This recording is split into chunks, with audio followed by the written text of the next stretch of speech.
A few hours ago, the guided missile destroyer USS Fitzgerald held station 15 nautical miles off Bandar Abbas, running dark inside the choke point of the Strait of Hormuz. No moon. A thin haze sat low over the water, thick enough to swallow running lights beyond a mile, thin enough to let the heat of the coastline glow faintly on infrared. The strait here narrows to barely 21 miles of navigable channel, split by a shipping lane on either side of a buffer zone that exists mostly on paper. Every ship's captain who has ever stood watch in these waters knows the same truth. There is nowhere to hide and nowhere to run. You are always in range of something.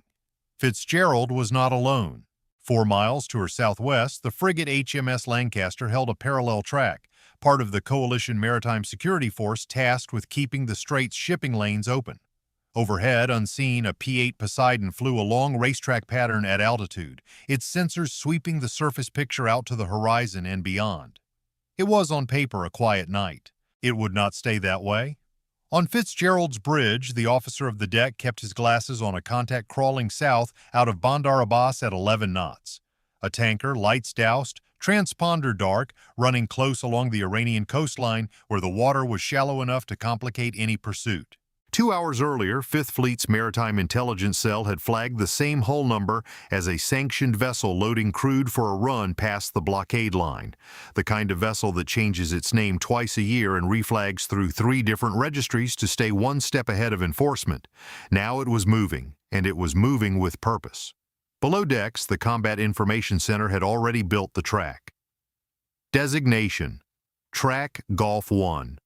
Course 190. Speed steady. No response on bridge-to-bridge radio after 3 hailing attempts, first in English, then in Farsi, then in English again. Each one met with silence. The tactical action officer read the standing order off the board without needing to check it twice. Non-compliant vessel, blockade zone, warn, then act. It was a simple sequence on paper. It rarely felt simple in the room. Bridge CIC, concur with intercept profile. Recommend warning shot authority requested. The request went up the chain in under a minute. Down it came just as fast. Authorized. At Euro 0126, a 5-inch round from Fitzgerald's forward mount cracked across the tanker's bow, throwing a column of white water 50 yards ahead of her hull. The sound rolled across the water and came back off the coastline half a second later, a flat echo that every sailor topside felt in their chest before they heard it in their ears. No change in course. No answer on the radio. The ship kept making way toward open water, toward Karg Island, toward a cargo Tehran needed sold badly enough to risk exactly this. That was the last warning it was going to get. At Euro 131, an MQ-9 Reaper already orbiting the strait at altitude rolled in low, and a single Hellfire punched into the tanker's engine spaces. The strike didn't sink her. It wasn't meant to. It cut her dead in the water. Smoke curling off her stern in a thin gray column, way coming off her hull until she sat wallowing in the swell, going nowhere, her silhouette lit by a slow orange glow that reflected long and low across the water. CIC logged it flat, the way it always logs these things, because a warship's combat log has no room for adrenaline. Track Golf 1, disabled, no longer a blockade violation. For 9 minutes, that was the entire story. A tanker stopped, a strait held, a strike group doing exactly what it had done a dozen times that month in almost exactly this same stretch of water. Routine, if anything in the Strait of Hormuz can be called routine. Then, at Oro 140, the picture changed, and it changed fast. 3 fast contacts appeared on Fitzgerald's surface radar, launching off the Iranian coast near Keshm Island, engines already at speed before they'd cleared their own harbor markers. Small, low, fast, the unmistakable signature of IRGC Navy fast attack craft, the kind built to swarm, not to fight ship to ship, but to overwhelm through numbers, noise, and confusion, closing from multiple bearings so that no single gun crew can track them all at once. Surface contacts, bearing 045, range 18 miles, speed 40+ knots, closing. The watch officer didn't wait for confirmation on intent. In the Strait of Hormuz, fast boats closing at 40 knots in the dark, immediately after a disabling strike on a blockade runner, don't get the benefit of the doubt. Nobody in that CIC needed to be told what this looked like. It looked like retaliation, timed and rehearsed. Set general quarters. Air and surface search radars to full power. Bring the Mark 38 systems to ready. Notify Lancaster and pass contact data over the link. Klaxons rolled through Fitzgerald's passageways, a long, insistent tone that every sailor aboard has heard 100 times in drills and knows in the pit of their stomach sounds different when it's real. Sailors moved to stations without needing to be told twice. This crew had done this drill for real before, in these same waters against these same tactics, 8 months earlier during the first blockade enforcement period. Muscle memory took over where thought would have been too slow. At Aero 143, a fourth track appeared on the plot, and this one was different. Slower, lower, holding altitude just above the wave tops where radar has the hardest time finding anything small. Not a boat. A drone launched from somewhere along the coastline, running straight down the bearing line toward the destroyer with the flat, patient trajectory of something that has only one job. New track, aerial, low altitude, bearing 050, range 22 miles. Classify possible one-way attack drone. Inside the CIC, the Air Warfare Coordinator didn't blink. This was the pattern Fifth Fleet had briefed for weeks in every morning intelligence update. Small boats to pressure the flanks and force a ship to divide her attention, a drone or two to test point defense reaction time and map the destroyer's engagement envelope. All of it timed to land inside the same 90-second window so that a harder shot, if one was coming, would arrive behind the noise instead of ahead of it. Fast boats still closing, aerial track still inbound. CO's compliments. Request weapons free on the drone. Weapons free, aerial track. Take it outside 10 miles. At 0146, the destroyer's 5-inch mount and her close-in systems answered together. Layered fires timed so that if the first shot missed, the second was already in the air behind it. The drone came apart 8 miles out, a bright, brief flash low over the water that lit the underside of the haze layer for half a second and told the CIC exactly what it needed to know. One threat down, 3 more still running, and possibly more behind them that hadn't shown up on the scope yet. The fast boats didn't slow. If anything, they spread wider, one peeling north toward Lancaster's position, 2 holding center on a direct line for Fitzgerald, a classic swarm split meant to force both ships to divide their guns between 2 axes at once instead of concentrating fire on a single threat. Bridge, CIC, recommend illumination and warning fire on the lead boat. Do not let them inside 5 miles without a response. Lancaster reports she has the northern contact and is engaging independently under the same rules. A star shell burst white over the water, throwing hard shadows across the swell and lighting the lead attack craft up like it was standing under a street lamp, every wake and gun mount suddenly visible against the black water. On the radio, in Farsi and English both, Fitzgerald's bridge-to-bridge channel repeated the same message it had been broadcasting since General Quarters sounded. Alter course. You are approaching a U.S. Navy warship in a defensive posture. Deadly force is authorized. The northern boat peeled away first, braking hard enough that her wake curled white against the dark water. Then the second. The third held its course another 90 seconds, long enough for every officer in CIC to feel the room go tight, long enough for the gunnery officer's hand to hover over the fire control panel without moving, before it broke hard to starboard and opened the range, its bow wave collapsing as it cut speed and turned for home. At Aero 157, the surface picture cleared for the first time in 20 minutes. No boat inside 8 miles. No new aerial tracks on either ship's scope.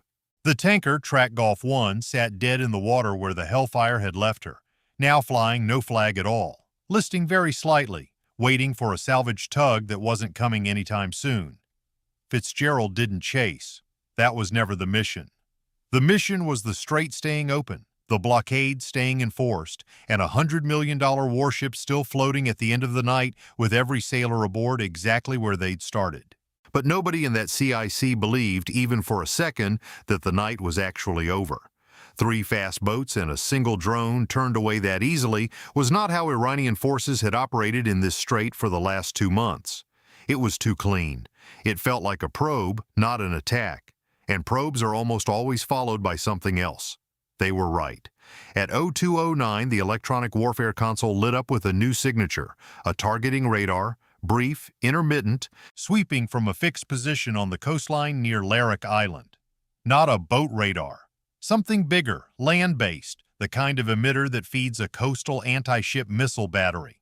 CIC, EW, New emitter classify as coastal fire control radar bearing 062 intermittent lock behavior. The tactical action officer straightened at the console. A radar that sweeps and disappears is testing. A radar that locks and holds is aiming. Bring spy radar to full power on that bearing. Chaff and decoy systems to standby. Set condition for anti-ship missile defense. Across the ship, a different rhythm took over. Not the fast physical urgency of a small boat engagement, but the colder, quieter tension of a missile threat, where the entire fight might happen in under 30 seconds and there would be no time to think, only to execute exactly what had been drilled 100 times before. At 0213, the emitter locked and held. 3 seconds later, a new track separated from the coastline, low, fast, subsonic but building speed, heading out over the water on a bearing that intersected Fitzgerald's position in just under 4 minutes if nothing changed. Missile inbound, anti-ship cruise missile bearing 062, range 31 miles, speed climbing through 400 knots. There was no hesitation in the room now. Years of training exist for exactly this moment, so that when it finally arrives, nobody has to decide what to feel. They only have to act. Standard missile, birds away. Chaff, corner reflectors deploy. Bring the CIWs to auto and stand by. 2 interceptors left Fitzgerald's forward launcher in quick succession, their exhaust briefly turning night into day across the flight deck before they climbed away toward the incoming track, engines howling into the dark. On the plot, the geometry closed with brutal simplicity. 2 dots converging on one, the range counting down in a voice that stayed level because it had been trained to stay level no matter what the numbers said. At 0216, the inbound track disappeared from the scope. Not faded.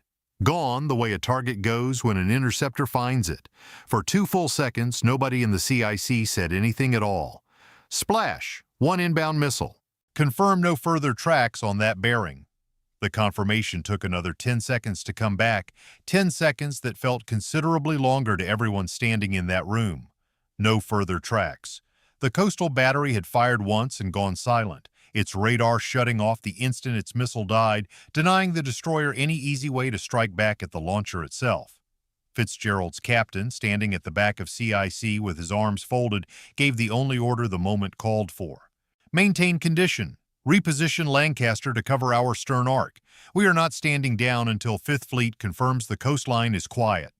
It would be another 40 minutes before anyone in that room allowed themselves to believe it actually was. At 0221, a second wave of small boats appeared on radar, launching from a different point along the coast, 6 contacts this time instead of 3, spreading immediately into a loose crescent formation designed to approach from multiple bearings at once. Whatever had just happened with the coastal missile battery, it had not been the main event. It had been cover. Noise meant to pull Fitzgerald's attention and her interceptors toward the coastline, while a larger small boat force got underway behind it. 6 contacts, bearing spread 030 through 090, range 24 miles, speed building. This is a larger group than the first. The tactical action officer felt the shape of it before the numbers fully confirmed it. A missile to make the destroyer flinch. A 6-boat swarm timed to arrive while she was still recovering. It was patient, layered, and it told everyone in that CIC that whoever had planned this night had planned for more than a single tanker interdiction to go wrong. Bridge, CIC. Recommend setting flank speed to open the geometry and buy the fire control systems more time. Lancaster to hold position and cover the stern arc is briefed.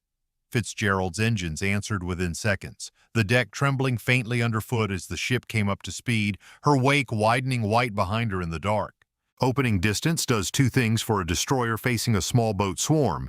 It buys the radar more time to sort real threats from decoys, and it makes every attacking boat's own fire control problem harder, forcing them to close a widening gap instead of a closing one. At 0227, the crescent formation began to break apart on its own, not from any American fire, but from its own internal timing. 2 boats surged ahead of the others, breaking discipline in a way that told the watch officers this was not a rehearsed, disciplined unit, but something closer to a scratch force, pressed into service on short notice and given a target list instead of a plan. Lead 2 boats accelerating independent of the formation. Recommend warning fire on lead contact only. Hold fire on the rest pending further closure. A second star shell burst overhead, throwing the same hard white light across the water that had turned away the first wave 40 minutes earlier. This time it did not work as cleanly. The lead boat held its course, closing inside 6 miles, well past the range where warning shots are still generous. Lead contact will not answer hails and continues closing. Range 5.2 miles and dropping. Request weapons release authority. Authorize, take the lead boat, hold the others at warning fire status. The Mark 38 gun system tracked and fired in a burst that lasted less than 3 seconds, the tracers arcing low and flat across the water before finding their mark. The lead boat's silhouette broke apart in a small orange flash that was gone almost as quickly as it appeared, its wake going suddenly straight and slow instead of curved and fast. The remaining 5 boats scattered instantly, the tight formation discipline that had brought them out from the coast dissolving into 5 separate panicked wakes, cutting in 5 separate directions. None of them came back. At 0233, in the middle of the scattering that followed the gun engagement, Fitzgerald's electronic warfare technician flagged a new signal buried in the noise. Not a radar this time, but a jamming attempt. Low power, aimed at degrading the destroyer's own GPS-dependent systems, just enough to introduce error into her navigation picture without being obvious enough to trigger an immediate alarm. CIC EW. Detecting low-power GPS interference bearing consistent with the coastline. Recommend cross-checking inertial nav and confirming position by radar fix. It was a small thing, almost an afterthought compared to a missile or a boat swarm, and that was precisely what made it worth taking seriously. A destroyer whose navigation solution drifts by even a few hundred yards during a fast-moving engagement can misjudge a closing range, misplace a gun solution, or hand off a bad position to a helicopter counting on it to find its way back to the flight deck in the dark. It was the kind of threat that did no damage on its own and existed only to make every other threat slightly harder to solve correctly. Copy EW, bridge, confirm position by radar fix against known landmarks. CIC will cross-check track solutions against backup systems until interference clears. The fix took under 2 minutes, the kind of drill so thoroughly rehearsed that nobody in the room needed to discuss it beyond the 2 short exchanges required to execute it. The interference itself faded out on its own by 0241 as abruptly as it had started, leaving behind nothing but another line in the log and one more small piece of the adversary's playbook now cataloged for the morning brief. At 0239, 5th Fleet's Operations Center passed word across the secure network that Iranian coastal radar activity along the entire strait had gone dark, all at once, the way it does when a command authority pulls its forces back rather than risk losing more assets for no gain. It was not a surrender. It was a recalculation, and every officer standing watch that night understood the difference. Tehran had not decided the fight was over. Tehran had decided this particular fight on this particular night was not one worth continuing. By 0251, Fitzgerald and Lancaster both stood down from general quarters, though neither ship fully relaxed. Radars stayed at full power. Damage control teams walked their spaces one more time, checking seals and mounts that had taken no damage but needed confirming anyway, because a warship's habits do not turn off just because the shooting has stopped. Sailors returned to their normal watch rotations with the particular quiet that follows real danger. Not celebration, not relief exactly, just the low hum of people doing their jobs because the jobs are still there to do. At 0258, just as the watch teams on both ships were beginning to let their shoulders drop for the first time in hours, Fitzgerald's sonar operator caught something in the water that did not belong there. A brief, hard return, low frequency, close aboard, bearing almost directly beneath the stranded tanker. Sonar contact, close range, bearing 195, possible submerged object near Track Gulf 1. Classification unknown. In 4 hours of small boats, drones, and a coastal missile, nobody in that CIC had been thinking about the water beneath the surface. That was, of course, exactly the assumption this kind of activity depends on, that after a long night of visible threats, the one thing left unwatched is what nobody can see. Bridge CIC. Recommend holding current position. Do not approach the tanker further and request specialist assessment before any vessel closes within 500 yards. The order held every ship in the area at a careful distance while the picture built. A second, fainter contact appeared 30 seconds later, this one moving, slow, deliberate, the kind of speed that belongs to something being worked by hand rather than driven by an engine. It carried the profile of a small dive team operating in the dark water beneath a ship neither side wanted destroyed outright that night. The Americans, because it was evidence and leverage, the Iranians for reasons nobody in that CIC could say for certain yet. Possible dive team in the water near Gulf 1. Recommend Lancaster's boarding party hold at current range and request specialist support from 5th Fleet. It took 11 minutes for that request to reach an answer. 11 minutes that stretched long and flat across the CIC while both ships held position and watched a picture that told them almost nothing beyond the fact that something was moving in the dark water near a vessel neither side wanted destroyed outright. At 0309, the contact submerged deeper and went still. Then, without any further movement for almost 4 minutes, it simply stopped returning at all. Whatever had been in the water near that tanker had either finished its work or abandoned it, and there was no way, in the moment, to know which. Sonar contact lost. No further returns in the last 3 minutes. The captain's order was flat and unhurried, the tone of a man who has learned that half of naval warfare is refusing to be rushed into a mistake. Hold position until first light. Nobody boards that tanker until the hull is confirmed clean.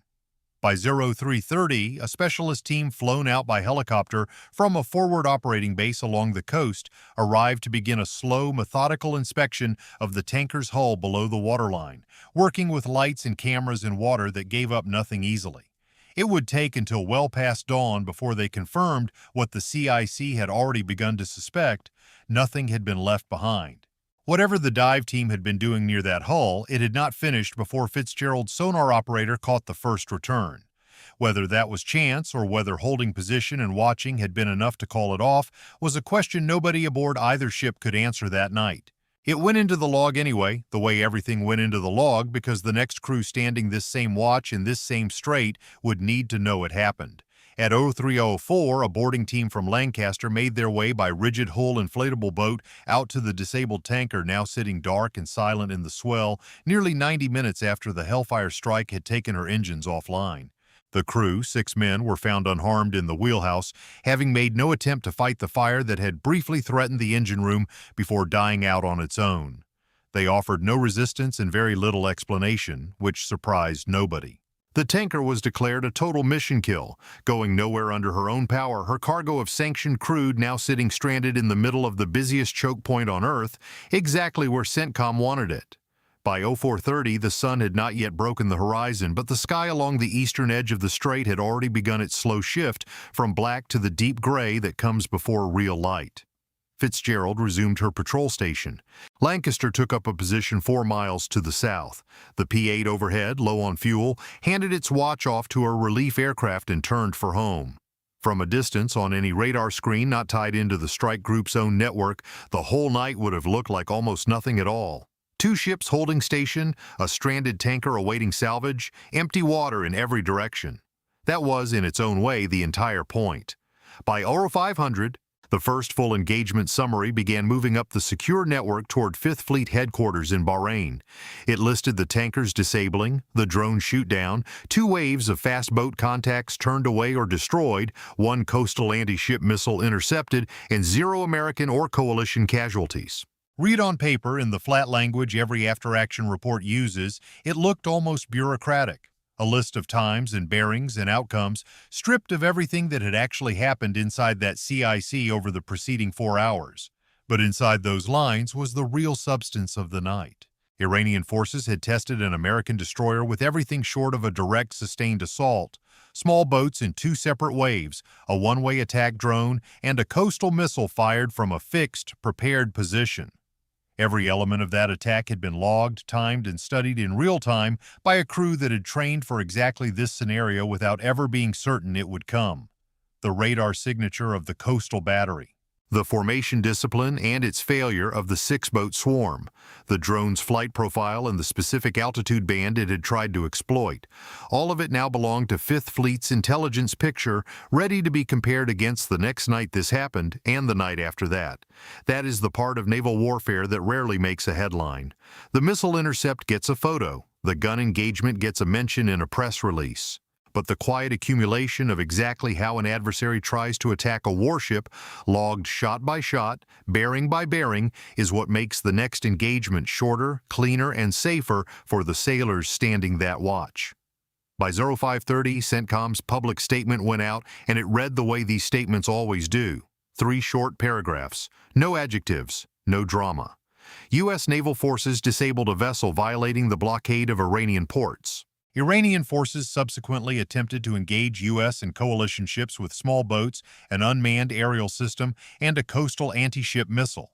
All threats were neutralized. No U.S. or coalition personnel were injured, and no coalition vessels sustained damage. The statement did not mention the 40 minutes between the coastal missile intercept and the second wave of boats, the minutes when nobody in that CIC could be entirely sure the night was actually finished. It did not mention the sonar contact near the tanker or the 11 minutes both ships spent holding position while a picture built in the dark water that nobody could fully explain until dawn. It did not need to. The sailors who lived those hours already knew, and that was the only audience that statement was ever really written for. Word of the night's engagement reached the wider fleet within hours, the way it always does, moving faster through informal channels than through any official release. Aboard other destroyers standing similar patrols elsewhere along the blockade line, watch officers pulled up the engagement summary between their own routine checks, reading through the sequence of events with the particular attention that only comes from knowing you might be the next crew standing exactly this same watch. A coastal missile fired from a fixed position near Larak Island was not in itself a surprise. Intelligence had tracked that battery for months. What mattered was the timing, the way it had been folded into a second wave of boats specifically to exploit the few minutes after an intercept when a crew's attention naturally settles. That detail alone would find its way into the next morning's fleet-wide briefing, redrawn as a diagram, briefed to every CIC watch team preparing to stand the same kind of night somewhere else along the strait. That is how a Navy actually gets better at this. Not through a single dramatic engagement retold as legend, but through hundreds of small, unglamorous adjustments made by people who read an after-action report at 4 in the morning and quietly changed how they would react the next time. The coastal radar's specific sweep pattern, the interval between the first wave of boats and the second, the particular altitude a one-way drone had tried to hold to stay under a destroyer's lowest radar coverage.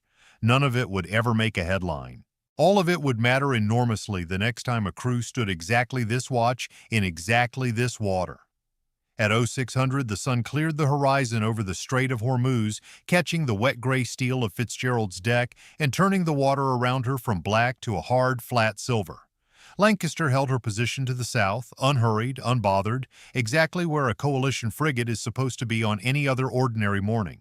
The stranded tanker sat where she'd been left, awaiting a tow that would take most of the day to arrive, her crew already transferred off under guard. Nothing about the scene, viewed from a distance, suggested that 4 hours earlier this same stretch of water had held 2 warships under a coordinated multi-axis attack. That was, in the end, the actual measure of success. Not a headline, not a dramatic photograph, just a strait that stayed open, a blockade that stayed enforced, and 2 ships still on station at sunrise, doing exactly what they had been doing the night before because nothing had managed to stop them from doing it. The Strait of Hormuz has never been an easy piece of water to hold. It is 21 miles wide at its narrowest point, flanked on one side by a country that has spent decades building the ability to contest it cheaply, with small boats and coastal missiles and drones instead of a blue water navy it cannot afford. It does not need to win outright. It only needs to make the cost of holding that water expensive enough, often enough, that someone eventually decides it isn't worth holding. This was not the first time an American warship had stood exactly this watch in exactly this strait, and every officer aboard Fitzgerald understood it would not be the last. The blockade itself had been imposed once before, months earlier, lifted under a fragile truce that neither side had fully trusted, and reimposed again when that truce came apart faster than anyone in Washington had publicly admitted it might. Each time the blockade tightened, the pattern along the coastline tightened with it. More patrol boats underway at night, more coastal radar activity, more drones staged and ready along stretches of shoreline that satellite imagery had been quietly tracking for weeks. Nobody aboard Fitzgerald needed a classified briefing to feel that shift. They had watched it build, night by night, patrol by patrol, in the simple fact that general quarters had gone from a rare occurrence to something closer to routine. What made this particular night different was not any single element of the attack. Coastal missiles had been fired before. Small boat swarms had tested American formations before. Even underwater activity near a disabled vessel was not, in the broader run of the campaign, unprecedented. What made it different was the layering, 4 distinct threat types, staged with enough separation to test whether a tired crew, 4 hours into a general quarters posture, would start cutting corners on the 5th or 6th alarm the way exhausted people sometimes do. Fitzgerald's crew did not cut corners. Neither did Lancaster's. That, more than any single intercept, was the actual result Fifth Fleet staff would spend the most time studying in the days that followed. Not whether the hardware worked, because it had every time, but whether the people running it held their discipline all the way through to sunrise. They had. There is a version of this story that ends with the missile intercept, bright and cinematic, exactly the kind of moment that turns into a clip shared a million times online. That version is true as far as it goes, but it leaves out the 11 minutes spent watching a sonar contact near a stranded tanker without knowing what it was. It leaves out the 8 sailors doing hull checks in the dark for damage that never came, because the ship's own procedures required it regardless of what the tactical picture said. It leaves out the 11-year veteran gunner's mate who fired the round that ended the lead attack boat's run and then simply reloaded, because that is what the job requires, with no time built in anywhere for reflecting on what had just happened until the watch finally, actually ended. By 06:30, the mess decks began filling for an early breakfast, the same eggs and the same coffee as any other morning, served by cooks who had spent the night at their own general quarters stations and were now, without much comment, back behind a serving line. Conversation in the chow line ran quiet and practical. Who had the next watch, whether the salvage tug would actually make it out by afternoon, whether anyone had heard yet what the tanker's cargo manifest actually claimed to be carrying. Nobody talked much about the missile. That was, in its own way, the most telling detail of the entire morning. A crew that has genuinely done its job under real pressure does not need to talk about it afterward. It simply moves on to the next watch, because the next watch is already coming in this strait on this deployment sooner than anyone would like. By 0700, Fifth Fleet's Operations Center in Bahrain closed out the engagement file and opened a new one, because in the Strait of Hormuz, the file never actually stays closed for long. Somewhere along that same stretch of coastline, another radar was already being calibrated, another boat crew was already being briefed, another blockade runner was already being loaded at a pier that overhead imagery would flag before the week was out. That is the nature of a choke point held under contest rather than under peace. It does not end. It simply pauses, morning by morning, for exactly as long as the ships holding it managed to hold it. That morning, they held it. Fitzgerald and Lancaster stood their stations under a clean, hard sky, the water around them settling back into the flat silver calm that had been there before any of it started, and the strait, 21 miles wide, contested for decades, held again for one more day, stayed open because 2 crews who had trained for exactly this night refused to let it close.